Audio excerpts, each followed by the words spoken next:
Hey everybody, it's Brooke, and we are here because yesterday we finished season 3 of She-Ra and the Princesses of Power. And you know what that means. It's bonus video time. It's tier list time. I'm gonna piss somebody off with my opinions time. You know how it goes. Um, and as a reminder, with all of these tier lists, right, we are not ranking these characters on how you feel about them or how we should feel about them based on writing or character growth. It is just like the vibe I am in the moment right after finishing the finale, right? So I watch the finale and then I immediately do this so that you are getting my honest opinions about the characters and how I feel in the moment and where they're at and how they've gone up or down compared to previous seasons. Um, so when I finish all seasons, you could technically watch all of the bonus videos in a row and be like, this is how her feelings on each person changed. For my patrons, you are seeing this early. I have actually decided, for those of you who don't know, if you follow me on Patreon for free, you can get the bonus tier list videos 2 weeks early before the episodes are out. Those are going to be free early releases just for people who go over to Patreon and follow me for free. That'll be content that you can get 2 weeks early for free on Patreon. And that's just so more people maybe go over there and follow me for free, and maybe if you like that and you're like, oh, but I do want to see the 2 episodes before, maybe I'll subscribe for a month, just like bring more people over there. But if you want to see these early, they will always go up 2 weeks early on Patreon for free, as I have said. Thank you to all my patrons who are such staunch supporters. I really appreciate you guys. Obviously, nothing else is changing. You are still getting early access, uncuts, and everything like that. It's just these bonus videos are like, these are kind of small ones. Maybe we'll put that for free on Patreon for people who like to watch videos over there. This is going to be a complicated tier list. We are going to have different opinions, and I encourage you to respectfully share those opinions in the comments. Obviously, we all feel very differently about different characters, so I do ask if you disagree with me or someone in the comments, you talk about it kindly and you don't take it too personally, because I know I get really attached to characters I love, and I want to, be with them and support them in everything, but it is not a personal attack on you if someone disagrees with how you view a character or views them differently. So just be respectful, no name calling. I will delete stuff like that because I want my comments area to be a positive place where we can have healthy discussions, but we are not making other people feel bad or using names and things like that. So as we start out, we do have our girls. I must not have put her girlfriend on here, but I'll have them represent them both. I'm moving them down here just because we didn't see them this season really at all. Maybe in the background or something. So they kind of need a little more oomph to get back up into this space. Madam Raz, should we go this way or this way? I'm like, oh, which way? Madam Raz came in at the end, so we'll save her for the end. My queen, Adora, she's still up here. I like her more and more every season, which is surprising to me because normally I struggle with main characters sometimes, but I think Adora doesn't have main character syndrome. She actually is very aware of her flaws and her mistakes, and I think she sometimes takes in too much of the blame for things that happened. And I really liked seeing her this season have this moment of you know what, CATRA, I have asked you to come with me. I have made excuses for you. And at the end of the day, you made your choice. And you're going to have to live with it now. It's not my fault. Everything is not my fault that has ever happened to you. Some are due to your own decisions. And her letting go of feeling like everything is her responsibility to fix. And she should focus on the things she actually can fix, like the portal.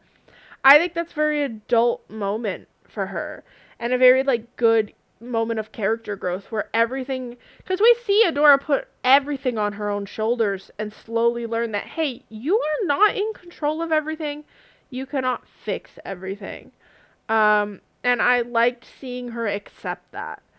Um, it was a very emotional moment. Our boy Bo is up here because I love him and you can't take that away from me.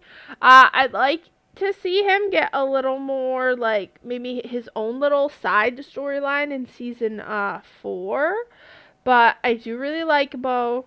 He's always funny. He's always supportive. Um, a scene he's in is never bad. And he was really great with the tech this season and being supportive and very protective of Glimmer this season, especially when he saw maybe Shadow Weaver taking too much magic. He's like, hey, no, like, too far. And I think he's very important because I think without him, Glimmer could go too far in giving too much to Shadow Weaver because she feels like she needs to. Or, like, they keep each other balanced well. And I really like the way Bo is written. Oh, CATRA is so complicated, you guys, because, like, you guys know I love her. Like, I love her design. I love the concept of CATRA and who she is, and she's such a complicated character. But, like, at the same time, she's just making the worst decisions ever. Like, for herself as well. Like, the decision to, like, destroy the universe because I don't want Adora to win is so bad. It's so bad. It's so compelling for the show and the character, but then, like, this is a vibe, right? This is how I'm feeling about the character, but I still love her as a character. But she's doing horrible things, but she's a villain. Like, I think this season, I've accepted that CATRA is a villain. Like, for me, she was teetering on villain in the other seasons, and she was leaning more in season 2. But I was like, but they're friends, and she's gonna switch and become, like, an anti-hero and, like, join their side. And that is not happening, and I think I have to accept with season 3 that CATRA's a villain. And for a villain, she's my favorite one in the show. She's so compelling. I'm not just like, oh, fuck you, there's nothing I like about you. It's like, no, it's complicated because there are things I like about CATRA. She's not in princess tier. I think she would need to do something really good to get up there, is all I'm saying. Because it's also about what I want for the character, and for what I want is for her to forgive Adora and them to fight together again. Okay? I get it. It's not gonna happen. The show keeps going. It's not happening. Let it go. Never. So I think that's where she's gonna go right now. We're cool with her being a villain, but I'd love for her to go up here. I'm just saying. And Trapta, my girl is back up here. My girl is back. My girl is back. My queen. She's back. I relate to her so hard, so I think there are times where she's doing things and I'm just like, I can see myself in it, and like when I get caught up in something and I'm like, no, stop! And I think it's what makes it harder. But we saw her this season, like, it just kept getting worse and worse, and we're like, Trapta, please. And then when she really does see, when the science tells her, this will destroy the universe, she goes, oh, okay. The science is telling me this will destroy the universe. People had already been telling me that, but, like, I didn't super listen. But now that I am, we should not do that. And she does try her best to be like, hey, CATRA, no, we can't do this. And, of course, CATRA's like, Adora was right. Head explodes. But Entrapta is always fun. Like, all the storylines, and she's always funny. Like, even when she's doing something and you're like, you're gonna destroy the planet. And you're like, yeah, but she's being really funny. So I kind of love her for that. I like Perfuma a lot, but I think she needs, she's like almost to me really liking her, but she's kind of the one I forget about in the Princess Alliance a lot, if I'm honest. And it might just because she hasn't had a storyline or anything in a while. She shows up and she helps, and it's great, but, like, she's not a standout in the Alliance to me in the same way that, like, Frosta and Mermesta are. Frosta, I think I'd put in We Cool. She really grew on me in the small moments she had in this season. They were always funny. She was helpful. I just really like her attitude. Mermista is, I needed a little more of her, but every time she is in the scenes and every time she speaks, actually when she, like, showed up and stood up to Shadow Weaver, yeah, she kind of gets up there. She's like, fuck you, we're coming with you.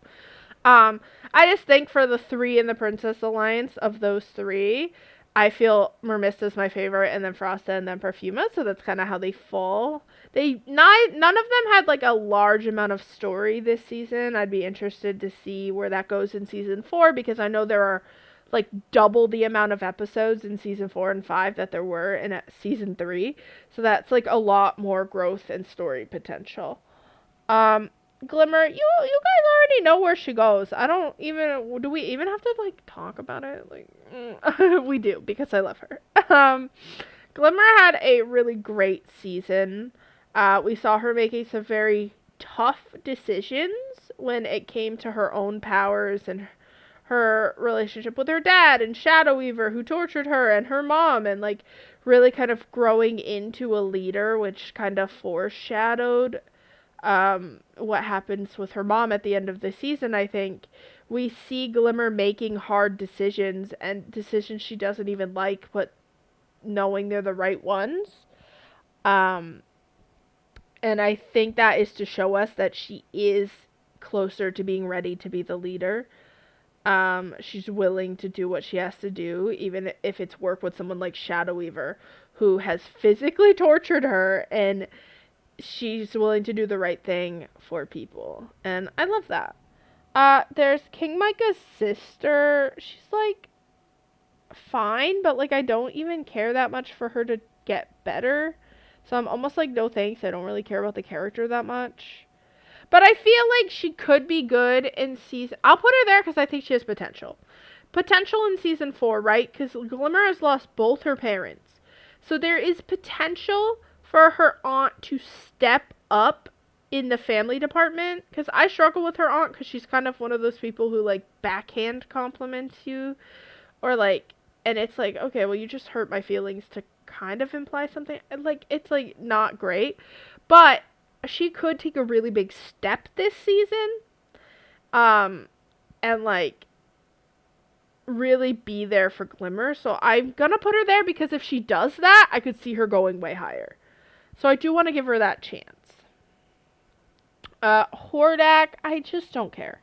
Like, I'm pretty sure there were parts of this season with his relationship with Entrapta where you're supposed to be like, oh, see, like, he's nice to her sometimes. Like, he likes her, so you can like him. And I'm like, no, I still don't like him. I still don't care. Like, he is a mass murderer who wants to bring more mass murderers to the planet. I'm not gonna look over that because like he likes that Entrapta's smart. Like, sorry, that's not enough for me. Still evil. And like, yeah, he wants to destroy the planet. Like, I'm sorry, I don't get it. I don't get, like, he's not like Catra, who's like angry for this other reason. He actively knew he wants to destroy the planet. Catra, in like a moment of anger, is like, I don't care if the planet's destroyed. Her main goal was never to destroy it. His is. Like, so I'm just, he's not my vibe. Huntara, we cool. She was only in like 2 episodes, but I really liked her from the first introduction, even when she was like betraying our fam. Like, I thought she was interesting, and I was excited to see more. I hope we do get to see more from her in season 4. Because I like her a lot, and I think they'll need her help.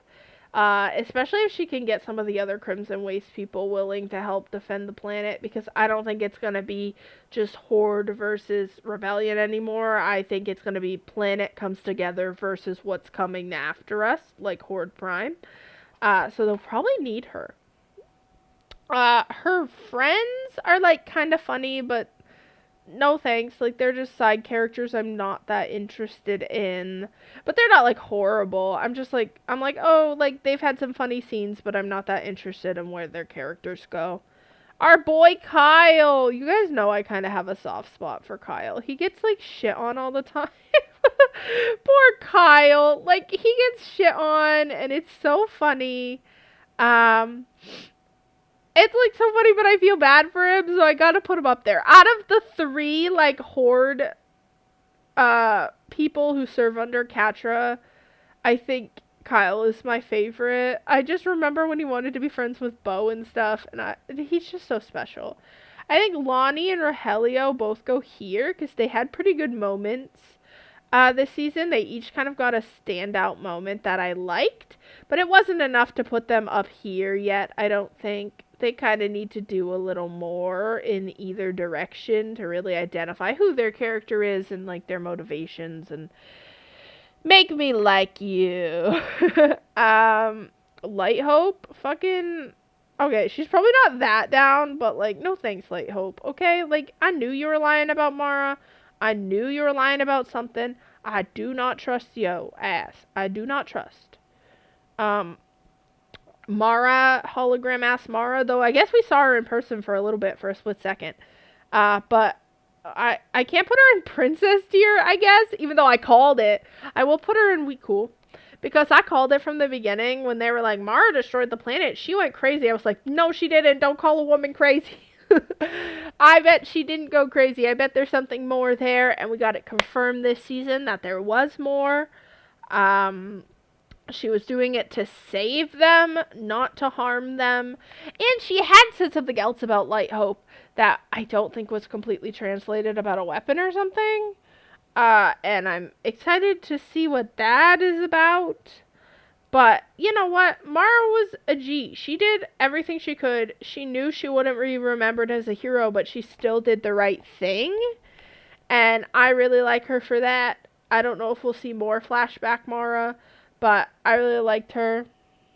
Queen Angela, you know she gotta go up here. She sacrificed her life for everyone else. Even though we don't think she's dead, we think she's like between the worlds, but I don't know if there's a way to get her back without the portal reopening. So she could be gone for good. That makes me really sad. I just like she's a character that I've always understood, even if I don't agree with.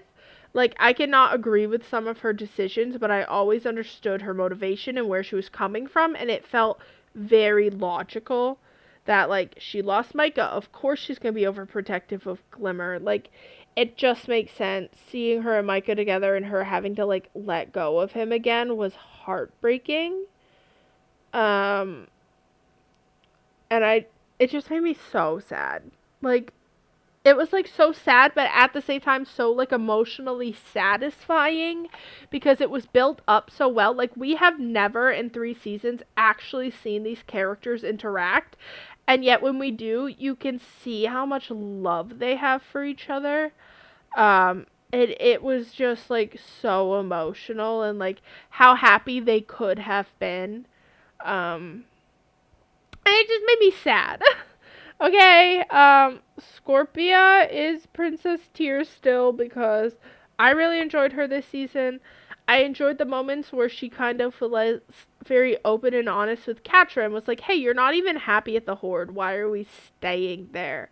Like, why don't we stay in the Crimson Waste where I've actually seen you be happy for once? Like, she was trying to convince CATRA, like, to let go of this Adora obsession and vendetta and just like live. And I think she's so like kind and supportive, and I don't think CATRA realizes how lucky she is to have her. And at the same time, I worry about Scorpia because I think she's better than Adora about not putting the blame on herself when CATRA does something bad. But I do worry that as CATRA goes farther and farther into darkness, like, she'll hurt Scorpia more and more. And we saw it. She wasn't listening to her. She threatened to send Entrapped to Beast Island and threatened to send Scorpia if she disagreed with her. And, like, that's a very big change in their relationship as we saw it becoming more trusting. Kind of feels like CATRA broke that. And I'm interested to see where it goes in season 4. Seahawk, my man, we're cool. Oh, we're cool. He's fine. He was only kind of in one of the beginning episodes. He wasn't in a lot this season, but we're pretty cool. I've chilled on him a bit. God. I'm not going to put her here because she was useful. But I still don't think there's anything she could do to, like, almost there to me means, like, you could get up here. But I don't think there's anything she could ever do to get in these for me. Just because, I mean, she raised two children in, like, one of the most abusive ways possible by, like, pitting them against each other, emotionally, like, manipulating and abusing Adora, physically and emotionally abusing CATRA. Like, I'm sorry. No fucking thank you, Shadow Weaver. The only reason you are not shoved down here is because your powers were useful for saving Adora and saving the world. But this is still not a list of people I like down here. And she only did that for herself. Like, we know she's not doing that to be selfless, right? Like, she did it for herself. She went there to get healed. She's obsessed with Adora. So, like, she did it for herself, not for anyone else. And I can't put her in Almost There because to me, Almost There is a list where, like, if they did something, they could get to up here or even up here if they did something really cool. And I just never see her going up there due to her own selfishness and the way she has treated Adora and CATRA their entire lives. I'm like, no, you're awful. I don't think we saw much of Swiftwind, but we cool with him. He wasn't in a lot of this season. Fucking Tongue Lasher, bro. He was such a funny, like, one-off villain. He's dead, though. But, he did try to fight my girl CATRA. She did kick his ass, but he was rude. So I guess he can get lost in the Crimson Ways, because I think he is. And then Madame Raz is a queen of all queens. We all know she is. She saved the season, okay? She saved the world. She was there for Adora. She got her to realize what she needed to do. She helped her remember. And you know what? She was there for Mara. She was there for Adora. Snaps for Madame Raz. She truly came in to be the MVP of the season in the second to last episode, and then Queen Angela taking it in that last episode. But Madame Raz is great. Every time she's on my screen, I'm smiling because she's like, her character design and her voice, and just like, she's always fun, and I adore her. And that's where she belongs on this list. So there it is. There is my season 3 character tier list. Let me know what y'all think of it. If you agree with me, disagree with me, if I have made a colossal mistake. And let's discuss it in the comments. I'm excited to see what you guys think and where you would rank them. I made this a public tier list on tiermaker.com, so if you do go find it and do it, you could share a screen cap with me in the Shira section of the Discord. Other than that, I will see you next Thursday when we are starting season 4. I am so excited. I'll see you guys next time.